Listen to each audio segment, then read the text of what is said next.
The USA Radio Network presents the greatest radio programs of all time. Suspense.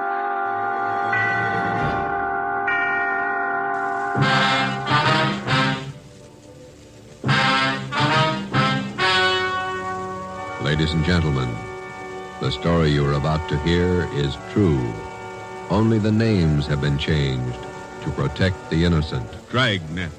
This is classic radio theater. Gangbusters.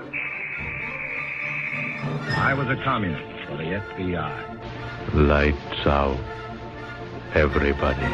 Now here's your host, Wyatt Cox. We go back to July 27th, 1954, an episode of Barrie Craig Confidential Investigator, starring William Gargan. Or, as the announcer says, William Gargan stars as Barrie Craig, Confidential Investigator.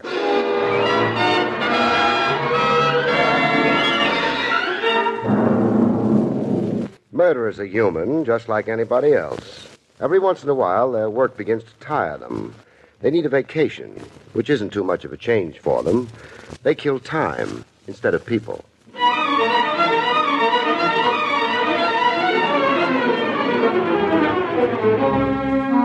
The National Broadcasting Company presents William Gargan in another transcribed drama of mystery and adventure with America's #1 detective, Barrie Craig, Confidential Investigator.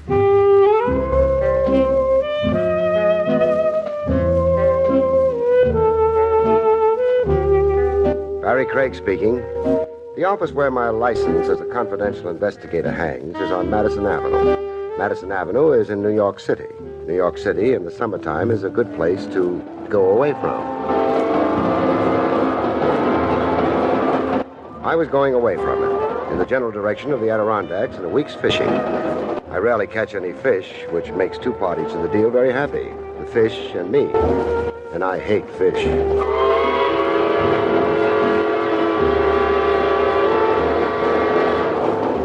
I was in the club car looking admiringly at a planter's punch when company came. Would you have any objections if I sat here? Well, would anybody object to Santa Claus dropping in? Thank you. What's your name? Barrie Craig. I'm Claire Roberts. What are you drinking? Well, I haven't started yet. It's almost too pretty to drink. It's a planter's punch. Looks wonderful. Would you mind? No. Oh, waiter. Yes, sir. One of these for the lady. A planter's punch, sir, right away. Where are you going, Barrie? The Adirondacks. They're very tall mountains. Well, I don't intend to climb any. What I had in mind was a small amount of fishing. Well, that's a wonderful coincidence. It is? I'm going fishing, too. For what? Fish? Oh, fine. Barrie, before the waiter gets back, Yes? will you keep this for me? This? It's only a small envelope. Please, Barrie. Well, why do you... You'll give it back to me when... Oh. Your drink, madam. Thank you. Will there be anything else, sir? Not right now. Thank you, sir. What did you do with the envelope? My breast pocket. You're very sweet. And now let's drink to... Oh, but Barrie, watch out. Well, you knocked the glass out of my hand. Yeah. Well, I suppose accidents will happen. No accident. What? I spotted the waiter dropping something into your drink when he was bringing it. Oh, no. Hold it. A little accident, sir? That's the way it looks. I'll get the lady another drink. Don't bother. The lady isn't thirsty anymore. Thank you, sir. Come on, Claire. I did want that drink. Even if it was poison?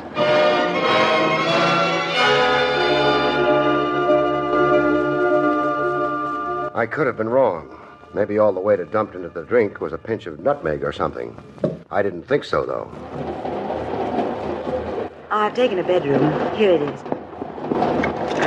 Would you like to come in for a bit? Sure. You're, wondering about me, aren't you, Barrie? A little. Was it nice? It was puzzled. Oh, you mean the envelope and the drink. I'd like to tell you what's in the envelope, but I don't dare. Why not? Because then you might become one of them. One of who? One of the people who want me to die.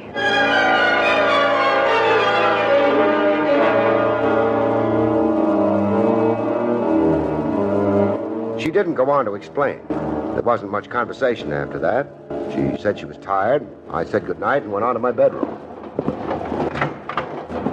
I've been careless and left the lights on. But you didn't leave the lights on. I didn't, huh? I put them on. Why? I'm afraid of the dark, shall we say? If you like. Now, Mr. Craig, if it wouldn't trouble you too much, may I have the envelope Miss Roberts gave you? It would trouble me too much. I was being polite, but only superficially. The envelope, if you please. I don't have it. Mr. Craig, you may be under the impression that this gun I'm pointing at you is merely for display purposes. It isn't. It's a rather deadly weapon. If I must employ it on you, I shall. Aboard a train filled with people? Oh, come now, Mr. Craig. Surely you know enough about firearms to recognize a silencer, don't you? The only sound this gun will make when fired would resemble a cough. I don't have a cold. You were pleased to make a jest. I have smiled. Now, the envelope. I haven't got it. I'm not a child, Mr. Craig. I know Miss Roberts gave it to you. You must have been snooping. I would rather have that envelope from you alive, but I am prepared to forego my preferences and take it from you dead. Well, stick to your preferences. Would you like to search me?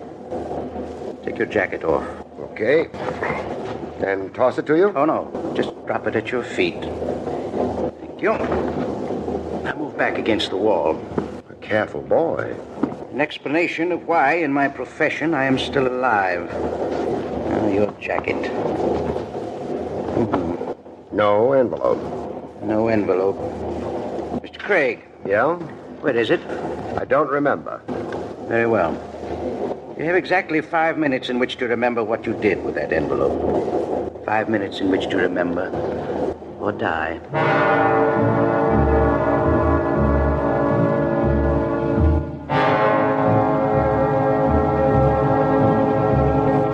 The gentleman with the silencer on his revolver was a tired-looking man, beautifully dressed right down to the gloves he wore.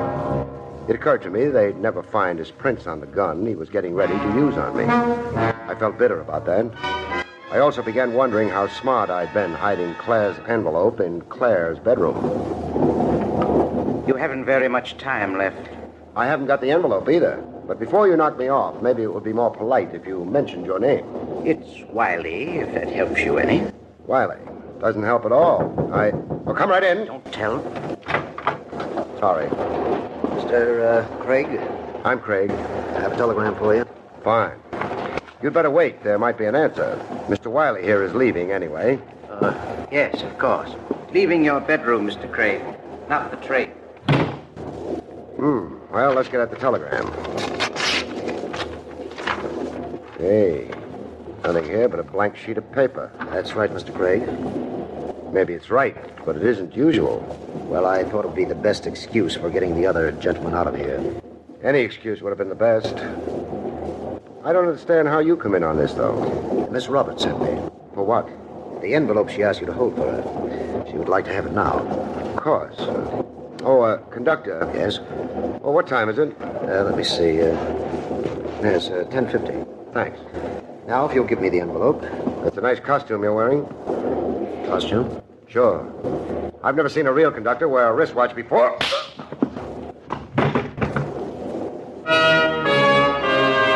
July 27th, 1954, Barrie Craig, confidential investigator on Classic Radio Theater. This is an urgent health notice for all residents suffering from back, neck, knee, and wrist pain. You may qualify for a pain-relieving brace at little or no cost to you, but the deadline is fast approaching. Simply call the Health Alert Hotline now. You heard right. You may qualify for a pain-relieving back, neck, knee, or wrist brace. These items may even be covered by Medicare or your private insurance. The Health Alert Hotline is your brace company. These specialized braces have been tested for pain relief. Call us toll-free right now to determine your eligibility and to learn how to use your private insurance or Medicare to minimize your out-of-pocket cost. Don't wait. If the deadline passes, you may lose your opportunity to get a pain-relieving back, neck, knee, or wrist brace at little or no cost to you. 800-223-3831. 800-223-3831. 800-223-3831. That's 800-223-3831. I used to wonder when I saw people going into nice hotels, really nice hotels, taking a pillow with them. That was before I got a MyPillow, because I know it doesn't matter where I'm going, whether I'm going to a 1-star, 3-star, 5-star hotel, MyPillow goes with me, whether it's just overnight or whether it's on vacation. And here's the great deal about MyPillow right now. The lowest price ever offered on radio or TV. 2 MyPillow premium pillows for $69.98. That's only $34.99 per pillow. The lowest price ever offered on radio or TV. And it's still the same pillow. Great pillow, 60-day money-back guarantee, 10-year warranty. And call them. 1-800-951-8175, or go to MyPillow.com, use promo code USA, click on the 2-pack special, and get the best deal you've ever gotten on a good night's sleep when you get a MyPillow. If you're over the age of 50 and considering buying an annuity in the next 60 days, I have some important news for you. Don't buy an annuity until you understand the pros and cons of annuities. A free book to help you maximize your retirement income from television host and 3-time author Josh Melberg has been released. This book reveals little-known truths about annuity strategies in simple-to-understand terms. Grab a pen right now, because we are about to offer you this free book that unlocks the 5 little-known secrets we believe baby boomers and seniors should know before buying an annuity. Call 800-985-1813 now, and you'll receive a free copy of Josh Melberg's book, Next Gen Annuity Strategies Revealed. As a bonus, we'll also send you a copy of The #1 Mistakes Retirees Are Making with Their Investments Today, and a free DVD on how you can get up to 33% more income in retirement. Call 800-985-1813 now. Again, that's 800-985-1813. Employees of J.D. Melberg Financial have the appropriate licenses for the products they offer. Thanks for tuning in to Classic Radio Theater on your favorite station. Now more of Barrie Craig Confidential Investigator, starring William Gargan, July 27th, 1954. He must have had a glass jaw. He went down and out quietly and quickly. I worried for a couple of seconds. Maybe conductors have started wearing wristwatches. But then I stopped worrying. Because after I went through his pockets, I found out his name was James Bryan. His shoulder holster told me he preferred a .32 caliber revolver with its serial number filed off. And the haircut under the barred conductor's cap said that Mr. Bryan had very recently been a guest in a penitentiary.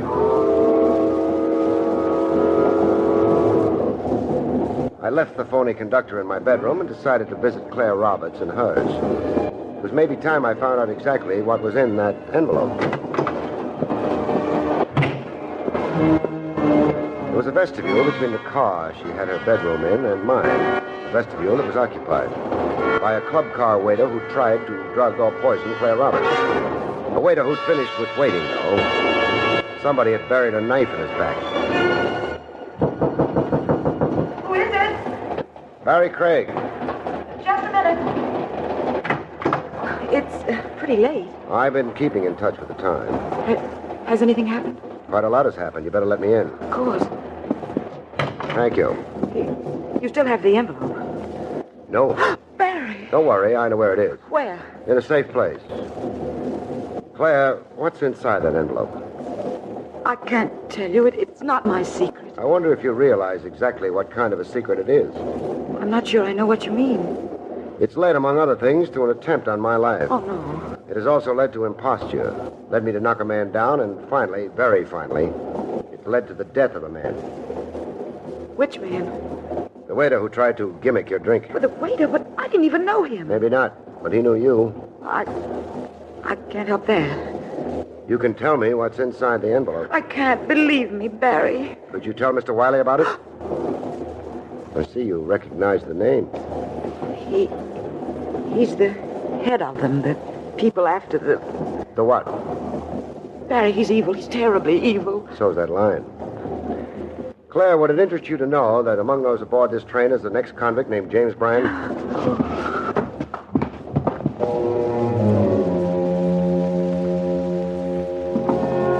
I didn't catch her as she fell. I let her fall. She hit pretty hard, which told me at least one thing. The feint was genuine. I didn't rush to revive her. There were things to be done first. One of them was to get her suitcase open. I did. Yeah, there were clothes in it. Maybe I was a cad for intruding on a beautiful girl's privacy. Any thoughts I might have had about that didn't last long. For a girl who was going fishing, Claire Roberts had packed the wrong thing. A couple of silk dresses, sweaters, odds and ends of nylon, and a number of high-heeled shoes. So I shut the suitcase. It would have been fun thinking of how Claire would look in the various clothes she was carrying, but I didn't have time for fun. One thing was pretty obvious. With the clothes she'd brought, whatever she was going fishing for, it wasn't fish. Barry? Yeah? I must have fainted. You did. Here, I'll give you a hand up. Thanks. It was silly, fainting like that. It was genuine. Who's James Bryant? I don't know. Just the mention of his name made you faint. Well, I meant I don't know what he's doing on this train. He's a gangster, Barry. Uh-huh. He kills people. In which case, he ought to be in jail. Why isn't he? Well, he was in jail. Barry, he must have escaped. That's not legal. You're sure he's on this train? Very sure. He's the gent I knocked out a little while ago. Where is he? In my bedroom. You're about to suggest I get a half a dozen conductors together and arrest Brian? No. No. Well, I mean, well, of course he's an escaped convict and all that, but Barry, the door. Somebody's opening it, Barry. That light, put it out quick. All right.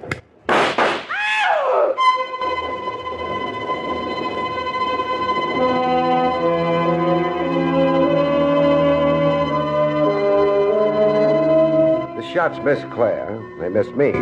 They were, after all, shots in the dark. They did wake a lot of conductors, though. These were genuine conductors. They all carried nice, big watches, which made them helpful so far as giving us the right time. But beyond that, they didn't have any good ideas, so they left. Barry. Yes? You didn't tell them about the envelope I gave you. Neither did you. You didn't tell them about the dead waiter either. Waste of time. They all came through the vestibule where I'd seen them. But they didn't mention anything about A dead waiter? No. Which means he isn't with us anymore. Somebody threw him off the train? Has to be. Brian? Well, that's a question Brian could answer better than I think I'll go look him up. I don't want you to leave me. There's a conductor on watch outside this bedroom. He'll be safe enough. Maybe. But will you?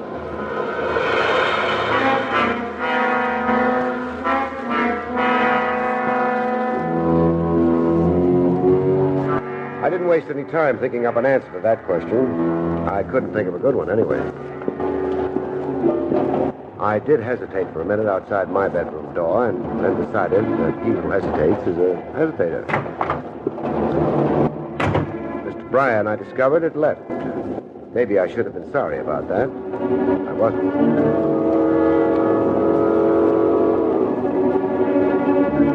Time was 20 past midnight.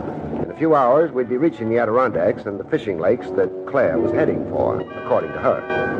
I wondered if going to sleep was the smart thing to do. Well, I could brush my teeth anyway, I decided. It's good for your teeth. By the time I got my toothbrush out, though, I changed my mind. I'd packed a blue one. The one I found in my suitcase was yellow. I lifted it to my nose and put it right down again. The bristles had been thoroughly soaked in something I strongly suspected was a deadly poison. Poison that gives off the odor of almonds.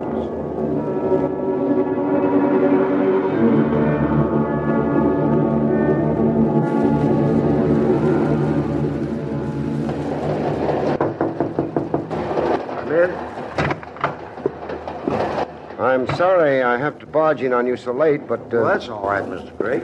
As head conductor on this train, you might be able to help. Anything else happen? No, but it was intended to. That's not important, though. There's a Mr. Wiley on this train. Could you tell me where he is? Well, if he's reserved a compartment of the bedroom, yes. Give me a moment? Sure. Those shots at you in the lady is dreadful.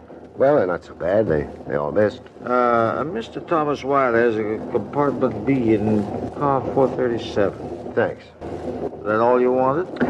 It'll have to do for right now, except, we're on our way to Martindale. Have they had anything exciting happen up there recently? Martindale? Well, it seems that the postmaster's wife and the grocery clerk... Oh, I didn't exactly mean along those lines. I meant any crimes, holdups, or... I see. Well, yes, there was something. It happened several weeks ago. Well, what was it? The payroll robber, it seems to me. A man killed, too, the watchman. And the criminal? Well, the police are still looking for them, as far as I know. They worked pretty quick. The reason I remember about it is the train was held up for a couple of hours while the police went through it, looking for the payroll money. Will they find it? No, they didn't. They couldn't hold anybody either. There was no proof, you see. Large payroll? Well, it's for one of the lumber concerns back in the mountains. Pretty large, I'd say. Too large to get into a small envelope, huh? Oh, yes. Well, thanks a lot. Well, I've been glad to answer your questions, Mr. Craig. I wonder if Mr. Wiley will be.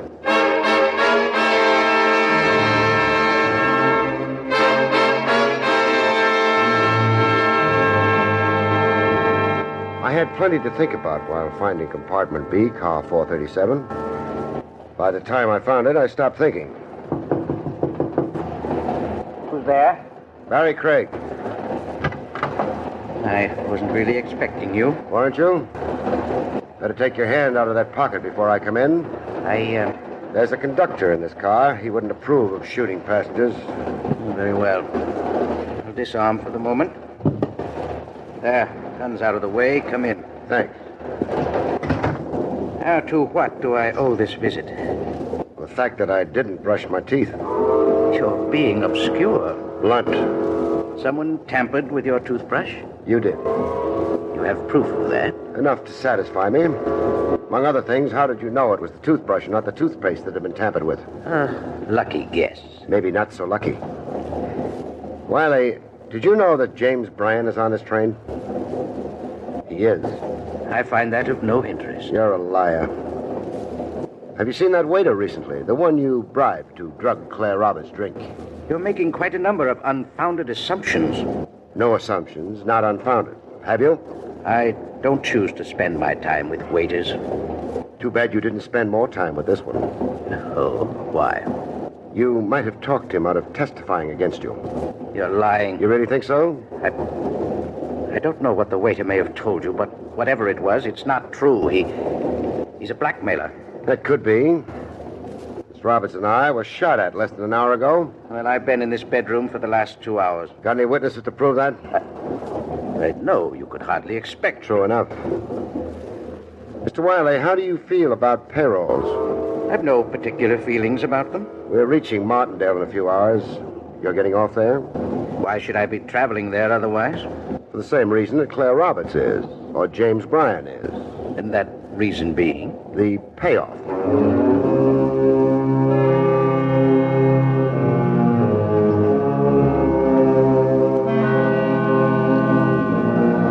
I left Mr. Wiley. His conversation lacked frankness. I wandered through the train looking for Mr. Bryan. I didn't think he'd be out in public view. He wasn't. I returned to my bedroom, shaved, and twiddled my thumb. The only result of that was that half hour before arrival, I almost sprained my left thumb. July 27th, 1954. Barrie Craig, Confidential Investigator. I'm Wyatt Cox. The conclusion comes up in just 4 minutes, right here on Classic Radio Theater.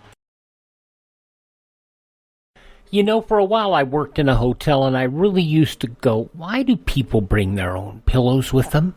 Well, once I got a MyPillow, I understood. Because doesn't matter how good the hotel is, doesn't matter whether it's a 2-star, 3-star, 5-star hotel, it doesn't matter how nice the hotel is if you don't get a good night's sleep. And the key to getting a good night's sleep is a MyPillow. Now, the best deal ever offered on MyPillow right now. You go to MyPillow.com, enter our promo code USA, click the 2-pack special, and folks, you're going to get 2 MyPillow premium pillows for $69.98. That's $34.99 per pillow, the lowest price ever offered on radio or TV. Now, it's the same MyPillow we've been talking about for months. It stays cool all night long. You don't wake up and flip the pillow over in the middle of the night. It keeps its shape. You don't have to fluff it up in the middle of the night. 60-day money-back guarantee, 10-year warranty. And that's the deal. Try it for 60 days. You don't like it, send it back. 10-year warranty. Tell me another pillow you've got that's got a 10-year warranty. No. And the great thing is it's always as clean and fresh as new.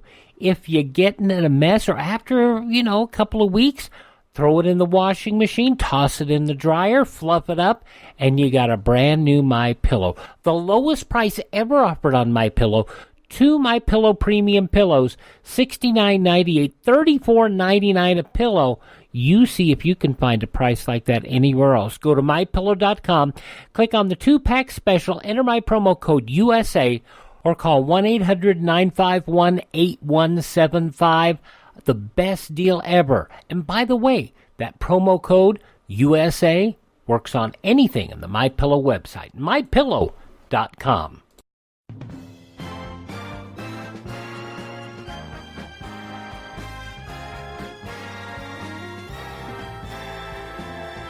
Thanks for tuning in to Classic Radio Theater on your favorite station. Now the conclusion of Barrie Craig Confidential Investigator from July 27th, 1954. Barrie. I was hoping you wouldn't be asleep. I couldn't. Come in. Barrie, I'm frightened. You've got reason enough. Someone's tried to drug you and to shoot you. I know. You haven't asked me for that envelope again. I think maybe you better keep it. Until when? Where are you going to be staying? The Green Lake Lodge. Oh, do you know what the phone number is? Green Lake 465. 465. I'll phone you after we get in as soon as I think it's safe, and then we can meet and... You're sure you'll phone me? Well, of course I'll want that envelope. After all I've gone through because of it, you... Okay, then. You'll phone me.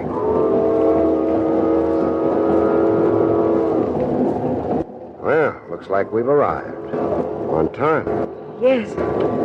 I think maybe I'd better get that envelope now. Get it? Yeah. I slipped it behind the seat cushion here. What? Uh-huh. Untouched. You hid it here? Sure. Safest place for it. The last place anyone would think of my hiding it in. After they'd seen you give it to me in the club car. Barrie, you are clever.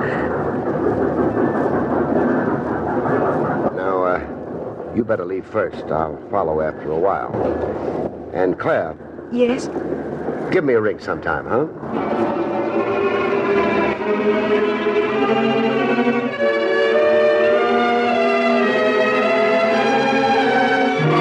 Claire got off the train and I watched her. Wiley got off immediately after she did. He didn't follow her. Brian also must have left the train, but he didn't show in the open. However, he didn't follow Claire either. Nobody it was seen was interested in where she was going. But when I got into a cab, it was a different proposition. Mister? Yeah? Ain't none of my business, but there's a cab following us. There is? Yeah, you're right. Matter of fact, it's even more complicated than that. It is? Yeah. There's another cab following that one.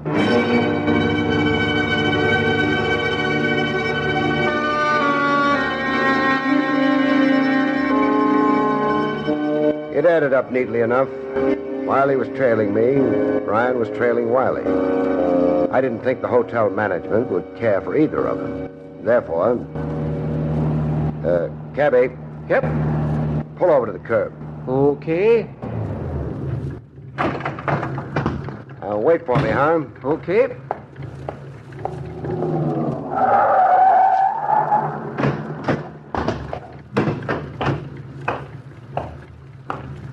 Craig? Craig? Have fun following me? Oh, look here, Craig. I suggest you look back. Back? What? Brian. Yeah, Brian. What are you after? Stop kidding. You're not the only one who has a gun. You dirty... Take it easy, boys. You've got too big an audience for fireworks. 3 cab drivers, me. Hey, don't bother me. You don't either. Even if I owe you something for that sock on the jaw, but we'll forget it the minute you hand over the envelope. You can have it. Now, wait a moment. You can have it, too, Mr. Wiley. Both of you can have it. One condition, though. What's that? That it's opened here and now. No. No? No envelope. Don't be a fool, Brian. He could have opened it at any time if he'd wanted to. We've got nothing to lose. Well, okay. Thanks. This is the envelope given to me by Claire Roberts. So it would appear. Yeah, it ain't been opened. Fine. I will now open it. And we discovered, to somebody's surprise maybe, that the envelope was... empty. Right. Goodbye, gentlemen. Hey, wait, Craig. How can I be sure you didn't open it before I... You can be sure because Mr. Wiley is leaving. Yeah, he must have figured... So long, Craig. Goodbye. Or maybe only till we meet again.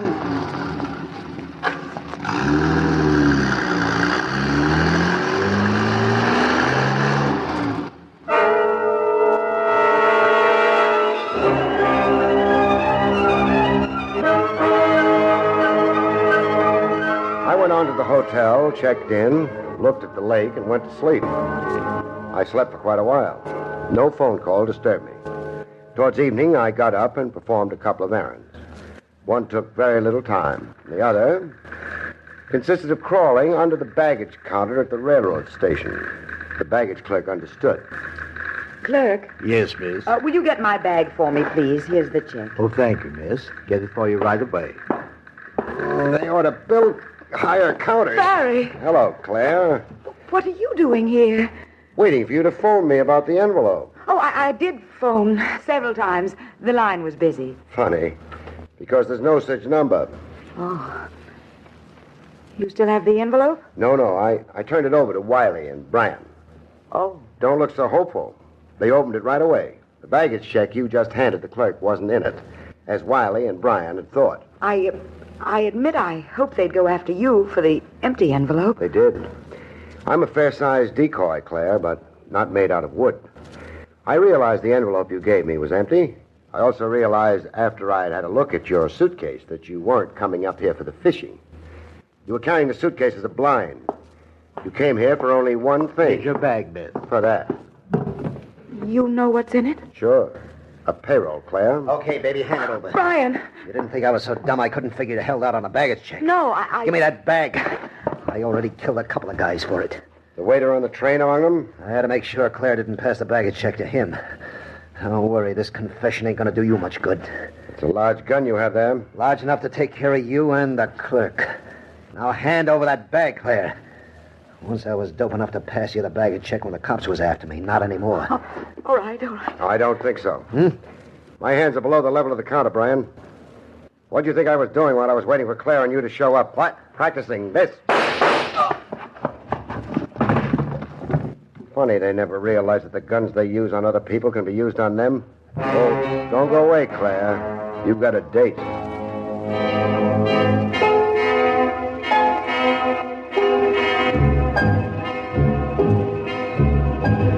It didn't take the police long to arrive. They took Claire with them and Brian.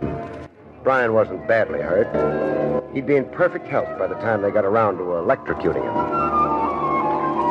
As for me, I went back to the lodge. I was a little sorry about Claire. The way it turned out, all I was going to wind up with was fish. The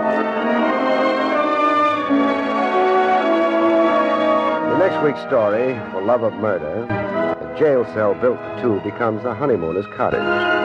When a prisoner of love squares a triangle by simply eliminating the competition. Good night, folks. See you next week. You have been listening to William Gargan in another exciting transcribed mystery drama from the adventures of Barrie Craig, confidential investigator. Tonight's story, Death Buys a Bedroom, was written by John Robert.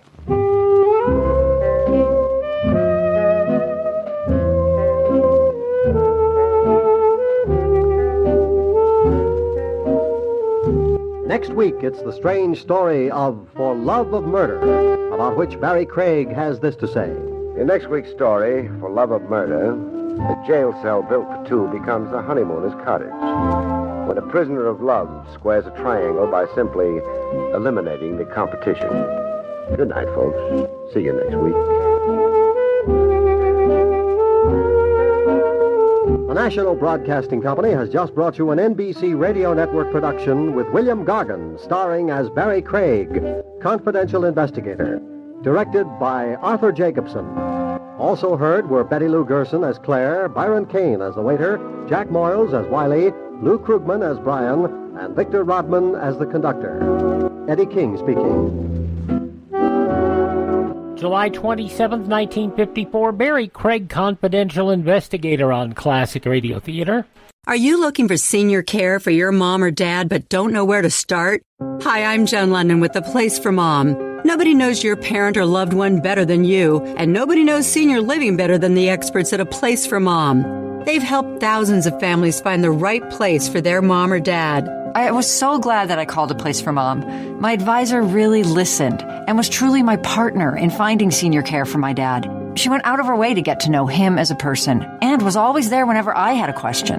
The senior living advisors at A Place for Mom partner with thousands of families every month, listening and offering local knowledge and advice to help find the best senior living communities across the country. And it's a free service. Here's the number. Call A Place for Mom at 1-800-370-2715. There's a place for answers, A Place for Mom. Call today. Call A Place for Mom at 1-800-370-2715. That's 1-800-370-2715.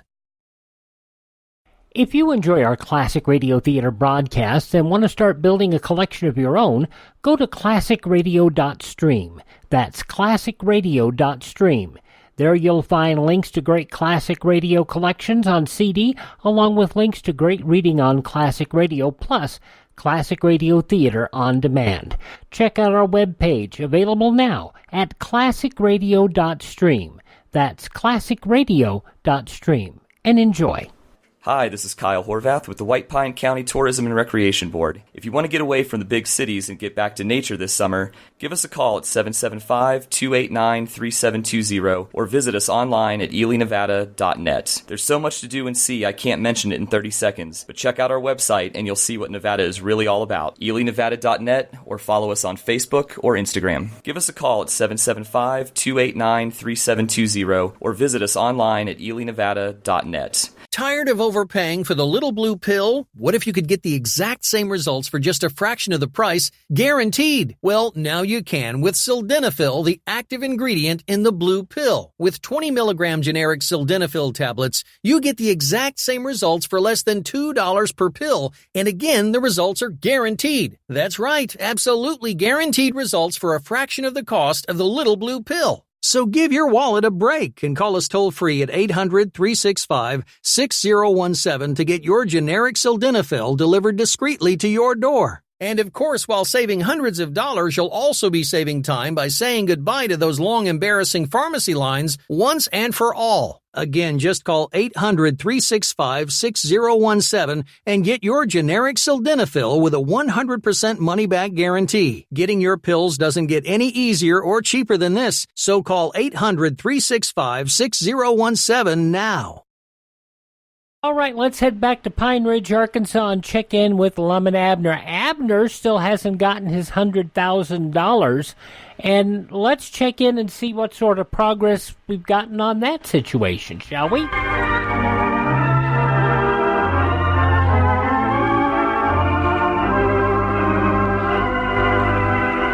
now let's see what's going on down in Pine Ridge. Well, Abner is still trying to understand the terms of the will of the late Mr. Donnelly. And as we look in on the little community today, we find Abner in the Jotham Down store discussing the matter with Lum. Listen. Well, Lum, if this Mr. Donnelly is going to give me $100,000, what does he want me to go to the trouble of going broke first for? I don't know, Abner. You know as much about this as I do. I don't think I understand it. Well, the only explanation I can figure out is that Mr. Donnelly was eccentric. He was, huh? Yeah, must have been. Must have. Yeah, it's the only thing I can see. Egg, what did you say? Eccentric. Oh. Nobody else would ever write up that kind of a will in the first place. No. Of course, now, for a feller that's as poor a business head as you are, it oughtn't to be hard to go broke by September the 1st or any other date. Just follow your own ideas, and you'll do it in no time at all. Lum. Yeah? What in the world is a egg-centric? Don't you know? I don't think so. It's got something to do with eggs is all I know. It's a feller that does crazy, outlandish things. With eggs? No, it ain't got nothing to do with eggs. Just mean he does crazy things in general. Got peculiar ideas. Oh, I see. Oh, thank goodness. You know what, Lum? Maybe he just liked to eat eggs awful good. Maybe that's why they started calling him that. Oh, for pity's sake. Kind of a nickname, you know. Yeah, that's it, sure. Yeah. Sure. Just about what it was.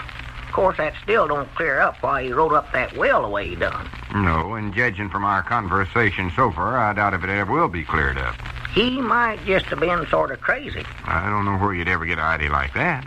Well, just read them provisions. He's leaving me $100,000 when he never even knowed me. Well, he wouldn't have did it otherwise. But then he says, before I get it, I've got to get shut of everything I own. I insulted you and you didn't even notice it. That's all right, Mom. I don't care. You're my friend.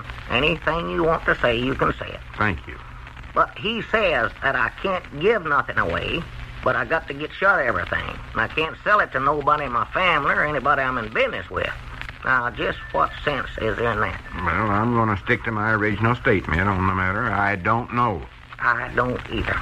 Maybe this Mr. Donnelly was a fellow that started out in life with absolute nothing, and he wants whoever he gives his money to start out the same way. Yeah, but I ain't exactly starting out in life, Lum. I'm sort of hovering around the middle age, you might say. You've over-hovered it, you want my opinions. Of course, if I'm going to have to start out broke, there ain't no way I'd rather do it than with $100,000.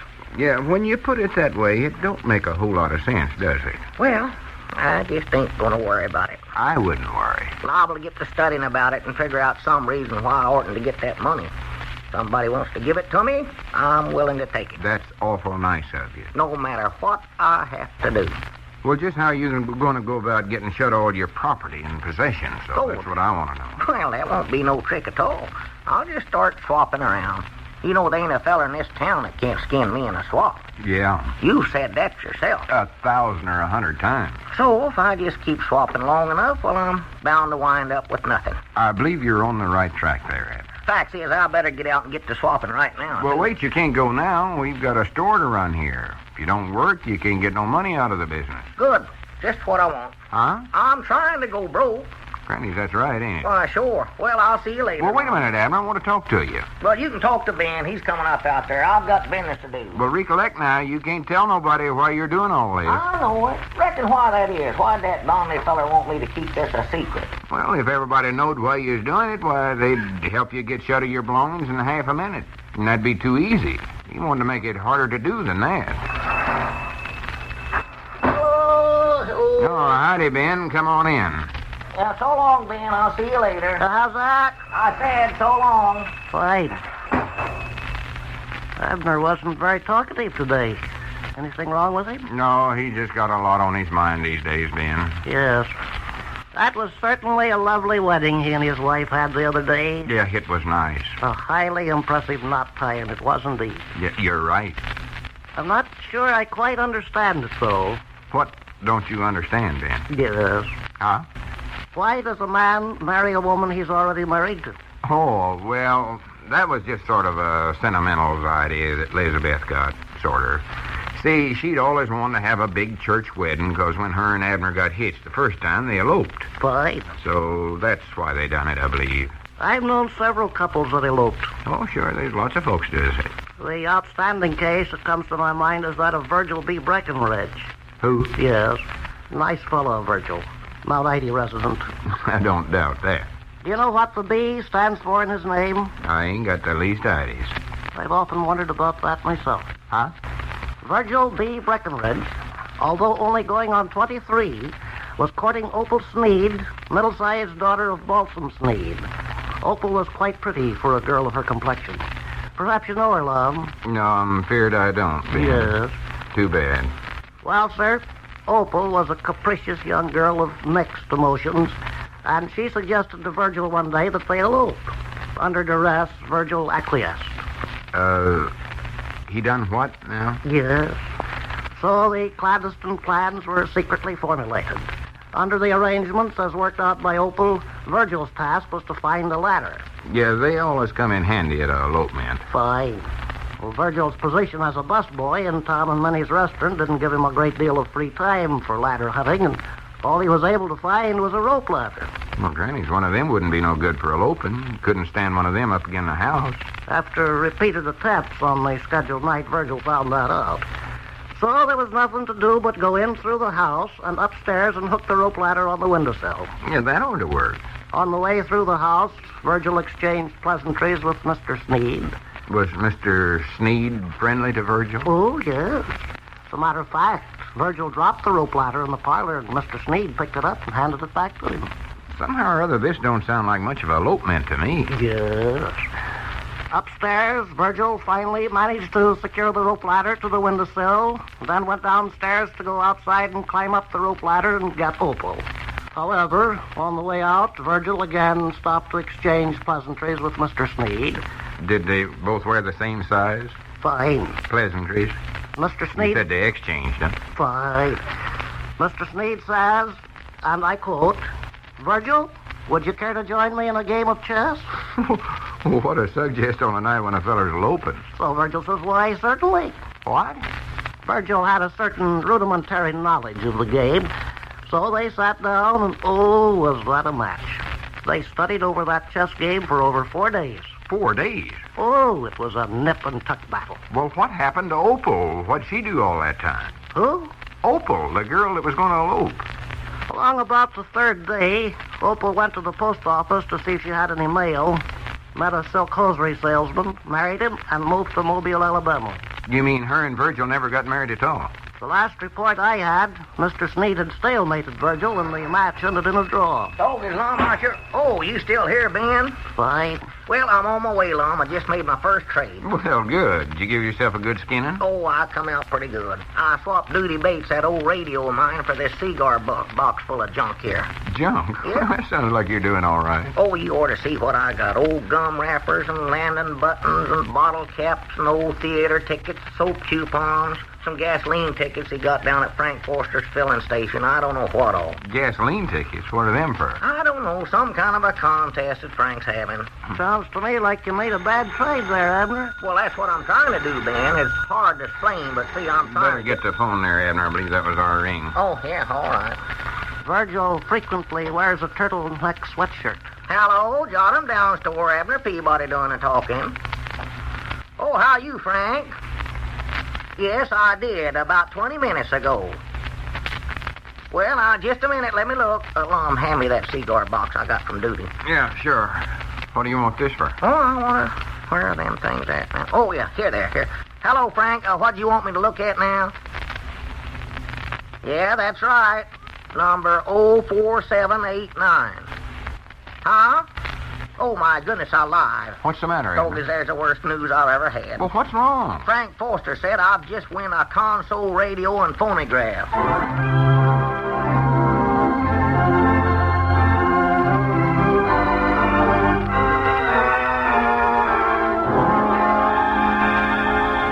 Well, how long is it going to take Abner to go broke at this rate? If this keeps up, he'll never need that $100,000.